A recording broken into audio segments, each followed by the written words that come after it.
Hello and welcome to APEC in Houston, APEC 22, and I'm your host, Austin Caphammer, here with Microchip Technology, and today I'll be interviewing subject matter expert Steve Chenitz.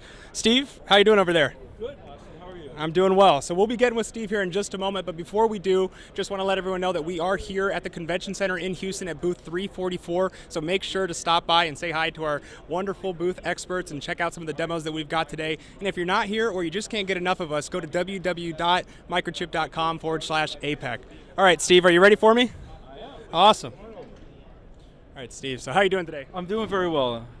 Awesome. Okay, so before we get started, could you just tell me a little bit about this Plex simulation, this simulation or program that you got here? Yeah, so we use Plex as a simulation tool for power circuits and power components. Okay, awesome. Okay, so why would somebody maybe find this important or want to include it in their design process? Well, usually you simulate a power circuit, especially one with high voltage and high power.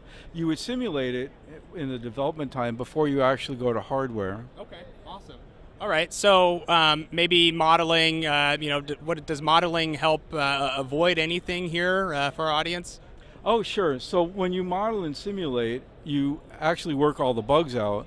So if there happens to be a fault in the power stage or in your control circuitry, right, you don't have a disastrous situation if you had the actual circuit hooked up to a live voltage. Okay, perfect. So as far as like the aggregate benefit or maybe some longer term benefits for a design team or an organization, what are some of those benefits? Well, it certainly speeds up the development time, lowers costs, and of course it's a little bit safer to do the simulation until you have your control circuitry correct before you apply the actual high voltage. Okay, gotcha.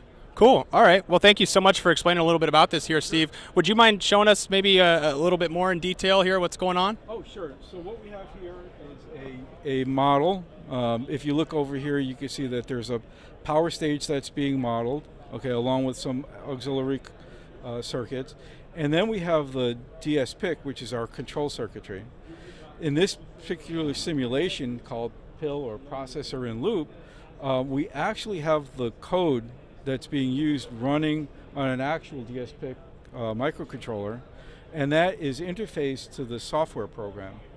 So the software will be simulating the power stage, right, which is where all your high voltages are going to be, but the control code is the actual control code that you would use in that particular power supply. Okay, perfect. So we have the simulation over here, and if you look, we have some waveforms.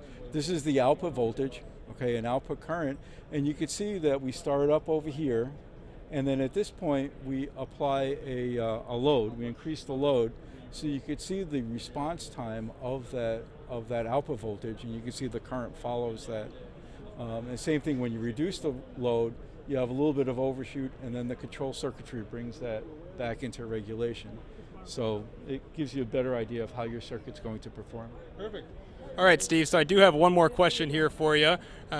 If somebody's wanting to learn a little bit more about this simulation, this reference design, where can they learn a little bit more? So you could go to www.microchip.com/PFC. Okay. Perfect. Well, thank you so much, Steve. Thank you, Austin. Well, and for our viewers, just make sure to tune back in here in about an hour. We're going to have another live stream on our EV fast charger, but make sure to also go to www.microchip.com/APEC to learn a little bit more. Or if you're here in Houston, stop by booth 344. We'd love to see you.